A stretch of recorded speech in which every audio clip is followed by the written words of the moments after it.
Welcome to Self-Harm Part 2, how to support someone that you care for that self-harms. This will be great for anyone who cares for someone who self-harms, or in a relationship with someone who self-harms, or knows someone that self-harms and wants to know how they can be more supportive, wants to know how they can be there for that person. And I don't mean be there handing out weapons and things to hurt them with. I mean how to be there for them when they are in that really scary, sometimes quite lonely, very desolate place. Self-harm part 1, please check that out, because it talks about why we do it and things like that. So if you haven't watched that, check that out. But hopefully this video will give you some nice information to take with you and to work with your person that you care for that self-harms, so you can have a better relationship together and you're there for them rather than kind of them being on their own. Okay, so information today is taken from mind.org, and I'm going to be talking about what it is, what not to do, and what possible things you can do. So without further ado, let's get started. So nothing is more painful than watching your partner or loved one or someone you care about engaging in acts of self-destruction. It must make you feel maybe guilty, responsible, frustrated, angry, sad, helpless, all of these things, and you're kind of, all you want to do is just say, please don't hurt yourself, you're wonderful, I love you, and, you know, please don't do this. But unfortunately this is a place where some people with mental illness go. I go there sometimes, and Andy and I have had to work out a way to communicate. So I sort of say, look, I feel like I'm going to self-harm, and you know, we can communicate it.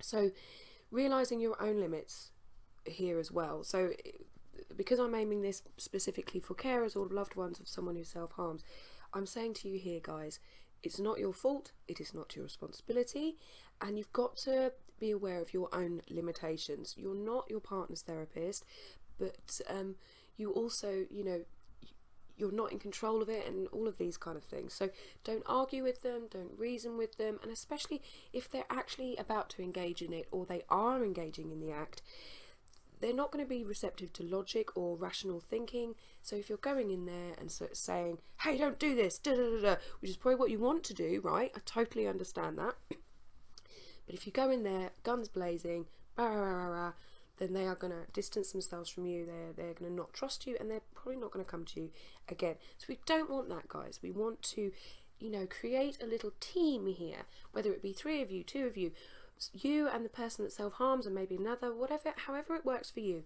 We want to create a little, sorry, my lippy. We need to create a little team so that you're working together. So you might feel, like I say, you might feel shocked, you might feel angry, helpless, responsible, but there are ways to approach the situation that will benefit both of you. And I know it's hard, but we're going to go through some things, okay? So try not to panic or overreact. Very hard, very easy for me to say, very hard for you guys to do. But remember, when they're in that place, they're in a much more darker place than you, and for you to be supportive for them will be really amazing for them, actually. And I know when I get support from Andy or my mum, when I want to self-harm or when I have self-harmed, it makes me feel like I can trust them, it makes me feel like I can reach out to them. If they'd come back to me with, why are you doing it, you know, angry, then I wouldn't have that close relationship, that bond with them where I'm able to talk about it. So so try not to panic, overreact, and you know, because in future, if you do, then they're less likely to going to be open up to someone else. Remember that self-harm as well isn't about suicide. Majority of the time it's just about self-harm, and we do it because we are seriously distressed. When we cut, when we hurt, when we do something like that, it releases endorphins, nature's natural painkiller, and it makes us feel good. So it is an addictive thing. So it's not just kind of like, I want to hurt myself. It's the release of endorphins. It's the release of the emotion. I know when I'm really, really depressed and I'm, you know, kind of numb and flat and all of that kind of stuff, I want to just feel something, to feel alive, to feel, you know, here, present. So yeah, so remember that someone self-harm isn't about, it's not always about suicide. It is about suicide. Sorry, it's not about suicide. It's just about getting that pain, that rush, that no, that's not the right word, the release of the endorphins. So what helps, guys? What helps? Hopefully that's given you a nice sort of explanation as to kind of where we're going with this, an introduction. So yeah, there are lots of things you can do to make a difference to someone who self-harms, and it's really great when I feel supported by people. It makes me feel that the self-harm isn't in control of me, I'm in control of the self-harm, you know. So having that person there is really, really important. Your attitude and how you relate to them is one of the key things that can help them feel supported. Now I've got a couple of horror stories of people I know. One of my friends who self-harmed when she was younger, she self-harmed, and then I think it was a family member came in and pinned her down on the floor and was screaming at her, why have you done this, why have you done this? Now that to me is probably one of the worst possible things you can do. Very frustrating, very hard, because you want to just go in and stop. You want to stop it because it's horrible for you to watch or to be aware about, but that's not going to do anything. So you want to make them feel supported. So you want to try not to be judgmental. Hard, I know, really, really hard, because you're probably thinking, why are they doing this? Why are they doing it again? Oh, horrible. But try not to be judgmental, because you don't know how they feel. Hard, I know, but you don't understand what it's like to be in that place. Perhaps this is something that I really, really stress with any kind of carer relationship, whether it be a partner or an actual carer. Talk about things when that person, the self-harmer, isn't in that place. So when they're feeling more stable, when they're feeling more relaxed, maybe when their depression's not too much or their anxiety's not too much, talk to them and say, how can I help you? What do you want from me? Now that's probably a bit too much, but what do you want from me? But you know, they might say, hey, look, if you're just in the next room, I'd really like to know that you're in the next room. Whatever. It might be something like that. Or it might be, can you come and check on me in 10 minutes? Whatever. Have that discussion when they're not in that episode. Really, really important. Don't do it when they're about to. So I'll say that one more time, shall I? Let the person know you are there for them. So just say, look, I'm in the next room. Don't sort of say, please don't do it, but I'm in the next room. Just sort of say, look, I'm in the next room. If you need me, I'm in the next room. Relate to them as a whole person, not just their self-harm. So talk to them and say, look, you're an awesome human being. I really love you. I really care about you. You're not just your self-harm. You've got lots of other qualities to offer, including, you know, say all these lovely things. So you're not trying to kind of shove loads of praise at them, but you're just trying to sort of say, look, you know, you're a wonderful human being. And yes, you may go to this place, but, you know, you're more than just your self-harm. Because in that place they might be kind of thinking, all I do is self-harm, and it's all I'm, because they're in the midst of it, they're, you know, right immersed in that place. So yeah, sorry, going off on a tangent. Try to have empathy and understanding about what they're doing, and again, this is probably really, really hard, but it takes practice, it takes time, it takes understanding, it takes communication. The more you can understand about what they're doing and have empathy, you know, kind of say, oh, I feel for you, it must be really hard, you know, get that conversation going. Again, not when they're at their most poorly. Let them be in control of their decisions. So going in and stopping them, you know, hiding stuff, hiding knives or cutting things or anything that they maybe used to. If you're hiding stuff like that, then they're not in control. You're in control, and then therefore they'll probably think, well, I can't trust you. So as much as you want to hide everything possible, I would say, you know, if it is an issue, have a chat with them when they're not feeling like this. What would they like to do? Would they like the knives hidden? Would they like this hidden? Would they like it, you know, in a different place? Again, have that conversation when they're feeling more stable. Offer to help them find support. So if they're thinking, do you know, I really want to get some support for my self-harm, go with them. Maybe if they're at their local mental health clinic, go with them.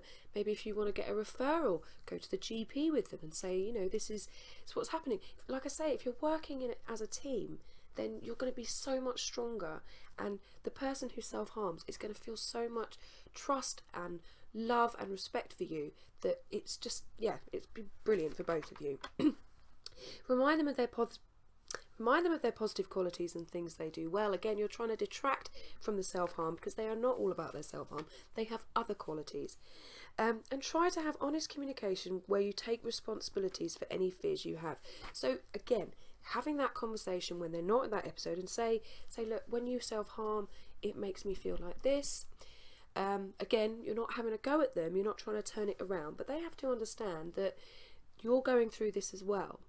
And it's very, very hard for both parties, because the self-harmer will be kind of have feelings of guilt and shame and all of that kind of stuff. So if you are kind of working together, then again, have that conversation. Sorry guys, I keep repeating myself. What doesn't help? Okay, sometimes even the best will in the world attempts to support someone can backfire. Here are some potential pitfalls to watch out for. Trying to force change. So going in there and sort of saying, right, you're not going to do this anymore, probably not going to work, because they're probably going to want to do it even more. And if you two have an argument, it might make them want to go and self-harm again. Not your fault. They would do it whether you were there or not. Okay, acting or communicating in a way that threatens to take control away from your loved one. So yeah, if you're going in, pinning them down, shouting at them, grabbing things off them, they are going to run away and they will not come to you again in the future. Make sure to ignore their injuries, or either ignoring their injuries or overly focusing on them doesn't help. So if you're kind of, I know when I've cut before, Andy's probably come home and said, right, show me what you've done. Now that isn't the best thing to do. I mean, we've got better now, but that isn't the best thing to do if someone self-harms. Just kind of sort of saying, okay, you know, if you can see it, it must be hard, I know, but believe me, they've been through a much harder place to want to do that act. So if you're focusing on their cuts, like show me your cuts or show me your bruises, that again is a big no-no. Do not do that, but also don't ignore their injuries. Just kind of sort of, again, have that conversation. What would you like me to do after you self-harm? How could I do it? And again, I'm not saying you shouldn't try and stop them, but it's, again, you've got to try and have that communication when they are well. If you try and stop them, if you try and shout at them, put them down, shame them, make them upset, you know, blow up out of proportion, all this sort of stuff, they will not come back to you in the future. So just try, be there, be supportive. There's going to be information in the description below. And please check out mine, because they have got so much information about self-harm, and that's mind.org. So taking care of yourself. So finally, you need to take care of yourself in order to care for your loved one, or to be a carer, or whatever. So if you're taking care of yourself, then you're able to take care of them. But you need to remember, you're not a therapist. You're not you know, there to solve all their problems or to fix all the things or to offer solutions. You're just there to help put things in place that means that you and the person you care about who self-harms can work together and hopefully feel much more supported. But you need to make sure, as the carer or loved one of someone who self-harms, that you've got these boundaries set in place. Set them up, plan what you're going to do, even have like a little, you know, diagram of a flow chart of what happens. The more you communicate together, the person who self-harmed and yourself will feel more connected, and they may even be less likely to harm in the future. Please put any comments or questions you have in the space below. Please tell me about your experience of supporting someone who self-harms. Has it been hard? Have you found this video useful? If there's anything you want to say in the comments below about self-harm or supporting someone with self-harm, then please do. It's always great to hear from you guys. Thanks for watching. Please like and subscribe if you haven't already, and I'll see you next time.